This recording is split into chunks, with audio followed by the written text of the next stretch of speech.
Hey, good morning, guys. This is my fourth crack at a video this morning, and I wanted to get with you guys as soon as I could.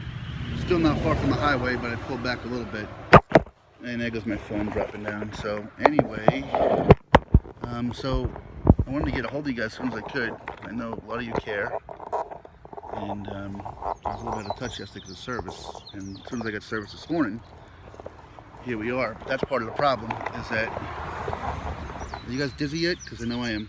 Alright, so let's get settled for a minute. So I got service finally, and my phone started dinging from all the people asking how I'm doing. Am I okay? All because you care, and I love you for that. Thank you very much.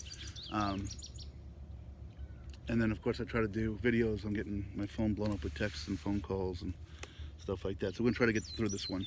Anyway, I'm safe. Tell you all about last night. Tell you a couple things I want to talk about. The first thing I got to tell you, this is for the young ones out there. So boys and girls, if you ever decide to do something like walk across the country, here's a really piece of sage advice from your Uncle Jimmy. When you shower and it's dark, baby powder, good. Gold Bond foot powder, bad in certain areas. Okay, so make sure you turn the light on and go for the white canister and not the blue one, because I had a flashback to my Nair episode I talked about a few videos ago. So yes, guys, tip from Uncle Jimmy to you. You'll thank me for it later. Gold Bond foot powder meant for feet. Everywhere else, not so good. The other thing I want to talk about real quick was a friend of mine said, hey, is there a way for us to track you, to watch you kind of as you go? And I think there is, but I think there's a few downfalls to that, or for me anyway. One is, I think it drains the battery pretty good, which I'm already having some issues with, even though I have 2 backup battery chargers. The second thing is I've had such poor service that I think that would impact things. And along with that, I've started to realize over the last few days that this is a marathon for me, not a sprint. So the fact that I'm leaving at 7 o'clock in the morning, when I first left, in my mind I had to get done by 3, 4, 5 o'clock. I don't care if I get done at 10 o'clock at night now. So I'm taking a lot of breaks. The other day I sat on the side of the road for an hour, took a nap. And my point is, I've got people following me that care, and some of them are a little bit anxiety driven. I don't want them to see the little dot not moving and going, what happened? What's going on, you know? So what I'm gonna do is kind of tell you where I'm starting each day and where my goal is. I also have a couple of ideas that I'm gonna tell you about.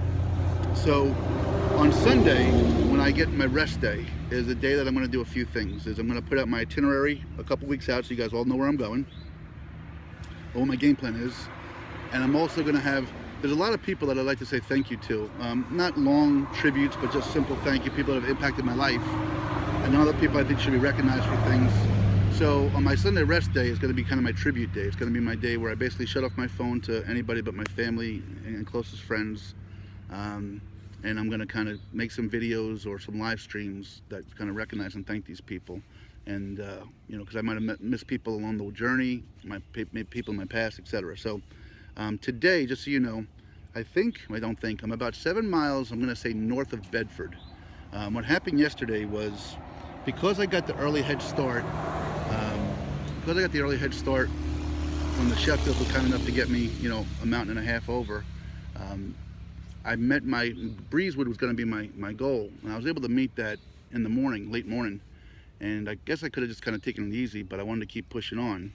And so sometimes when I take these videos, because of the service, you'll see pictures that don't make any sense. Like yesterday, there are pictures of these 2 young ladies from the Holiday Inn, and you didn't know anything about that. Like, is he sleep at the Holiday Inn or something? So anyway, the story goes like this. I'm basically working off my phone as my sole means of communication. I've given back my computer to home, and just too much to carry. And sometimes it's hard to deal with things like all the different accounts I have, like ordering the shirts and making sure they get out to people. Because some people ordered shirts, and I greatly appreciate you for that. Thank you. Some people donated to the GoFundMe, so we're starting to get that created, because I want to make sure, I want this to be huge when we're done, and I want to take care of those 2 charities in a big way. Just getting back to folks, I lose track. I get these little highlights that say, hey, so and so commented, and so and so, and I want to respond and engage with you guys, and then all of a sudden I miss out where that is, and I don't see it. So anyway, Breezewood is a stop right on the Pennsylvania Turnpike, so there's a lot of fast food places and hotels right there. And so I walked up to the Holiday Inn Express and said, hey guys, here's what I'm doing. Can I just use your business office for a moment, maybe charge my batteries up again? And the people there were so nice. Kim was a sales manager. Amber was behind the counter. They told folks about what I was doing. They gave me some water. They brought me a plate of food, and then we took a picture. And I had to laugh because I thought Kim was the GM because she was being so friendly and helpful. And she said, "Oh, no, I'm the sales manager." So she brought the GM out to take the picture. So that poor son of a gun didn't even get in the picture. He just took it. So I didn't catch his name, but thank you for that. Two things that happened yesterday before I kind of get into where I'm at and last night. I took the midday video at a Sunoco station, like a Sunoco Mini Mart, about 2 miles outside of a town, 2 or 3 miles outside of a town called Everett, Pennsylvania. And I sat down exhausted, and I'm getting beat up pretty good with my phone, and not on my phone. I'm near someone's driveway, so I hope they don't think I'm trying to stalk them or anything like that. But my feet are getting beat up real good, and some other things, and so I sat down pretty tired, and there was a gentleman there working on his laptop, like a lot of business people do and so forth. And I said, "Look, I'm going to do this kind of video. Will it bother you if I am here talking or anything like that?" He's like, "No, not at all." And I took out my card and did my usual kind of networking and said, "Well, here's what I'm doing. I'm walking across the country. Just wanted to let you know if you can follow me. I greatly appreciate it." And then I did my midday, which I heard the vacuum in the background. I hope you guys could hear me. I didn't even replay it. I got done with the video, and not too long after that, the gentleman came up to me and said, "Hey, I took a look at your site and really impressed with what you're doing. Can I get you anything? Can I get you some food? Can I get you a couple gallons of water? I don't want to weigh you down." And it dawned on me while I was doing the video, he wasn't just an everyday hack. He was actually maybe the store manager or regional manager or something that was there. So I had already eaten, but I said, "Look, you know what? I have this addiction of fried shrimp, and I wouldn't mind some fried shrimp and a cup of waters." And he came over, he gave it to me. He was so helpful and polite, and he's like, "Anything you need, anything at all." And I don't want to abuse the privilege. I already abused it by kind of asking for some fried shrimp. But anyway, so I found that his name was Chris. I didn't give him enough props yesterday, but those are the people, the little ones, the little things that mean so much to me. So Chris, thank you for hooking me up. Greatly appreciate it. And from there, I walked down through. I had a choice. I could have kind of taken Route 30 up and around, which has been really all highway. I thought it was gonna be more like this here, like a one-lane road, and through little towns. Or I can cut down and pick it up after cutting through a town called Everett. So to me, when I took this journey, I thought it was gonna be more towns along the likes of Everett, because every small town has a main street, and every main street has shops, and shops have people, and usually main streets have homes with trees and shade. So I was definitely glad I went down through Everett, and I took a bunch of pictures, and I actually had my first person walk beside me a little bit on this journey. So here I was on the street, and here comes Romy, and I'm 6'4", and Romy's a 6'4". He's African American, I'm white, and guess what happened? We sat there, we bullshitted for 10 minutes, we talked, he's looking to kind of relocate to Charlotte after having gone through some things up here. We talked about the town, we talked about the journey, and he probably walked 4 or 5 blocks with me. And I realized he was just walking to go home, but I talked to somebody for 5 blocks. He's the first person to kind of walk alongside with me, so that was kind of cool. So love Romy. All right, I'm going to post a picture of him later on. And then that brings me back to the pictures and the videos. I know sometimes they're out of sequence. Like I said, you won't hear a video even though I do it. You might not hear it till later when it gets published because I'm having a problem with service.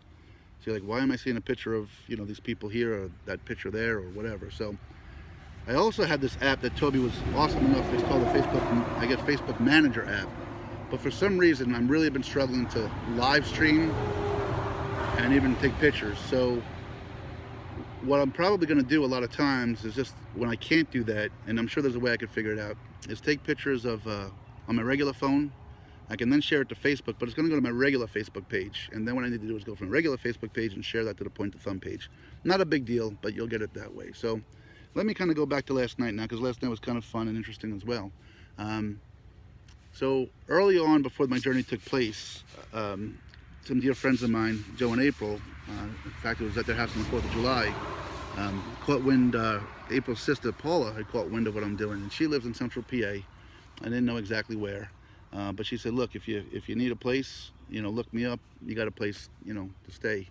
And so as I got to central PA, I reached out and said, "Hey, I'll be coming through your way, and might be nice." And the one thing that really definitely made me want to meet with Paula is that she served our country for 26 years in the Navy. So thank you for your service, Paula. Really appreciate it. And so yesterday, when I got a head start, I was kind of in between times when I would see.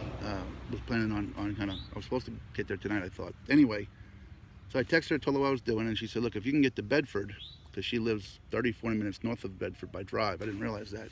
So I can come down and grab you and drop you off back there the next morning." So I said, "That's great." So my goal yesterday was to make it to Bedford, which was probably a little too much for what I could handle. But I did. I got to Bedford. Paula came and got me. But I guess because of the different days that we had planned, she had a work situation.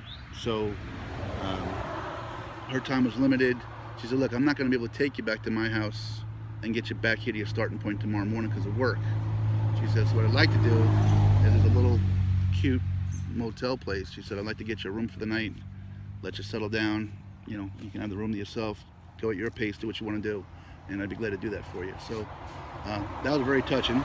So she picked me up outside of Bedford, and we came along this route. And I hope this is Route 30. Everybody swears it is, but I've lost my bearings from the driving part of it, and it's not the Route 30 that I've seen. So anyway, I've got some pictures I'll share with you, a little bungalow. But Paula and I went for a little drive. There's a covered bridge not far from here. I took some pictures of. Covered bridges are kind of neat as hell, I think. And I think there's a place local here. I got to take my kids to Gravity Hill. And if you don't know what Gravity Hill is, essentially, I believe I've seen it on these science shows. It's like an optical illusion. But when you're on the hill, it looks like if you put a ball down, it actually rolls uphill. And so now, when I come retrace these steps with my family someday, that's going to be a point I want to get to. So, also along this ride, one of the things I wanted to do on this journey was get up to the Flight 93 Memorial. I was talking about that a little bit earlier. It's off the road, and I'm trying to save my feet, but it's something I'm a day ahead of schedule. I want to try to finish this in 150 days, but I want to get down there. In one of my previous videos that I deleted because of the cars and the phone calls, I was trying to picture myself, you know, how I would react in a situation, and the heroes that these people were. Every day, just Americans. They left their family that morning thinking nothing would happen, and here's what they're doing. And as I was walking yesterday with a lot of thought, you know, a couple things came to mind. I know that my heart would have been in trying to do something like they did, heroic, but I don't really think. I tend to act before I do. And I was kind of laughing to myself because there were two instances that reminded me of what I would have probably ended up happening to me.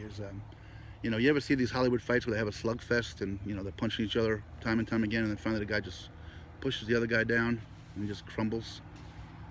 Well, that one, and the other thing I thought about was the first Indiana Jones movie. Indiana Jones runs into this Middle Eastern fellow with this big machete, and he's wielding it and swinging it.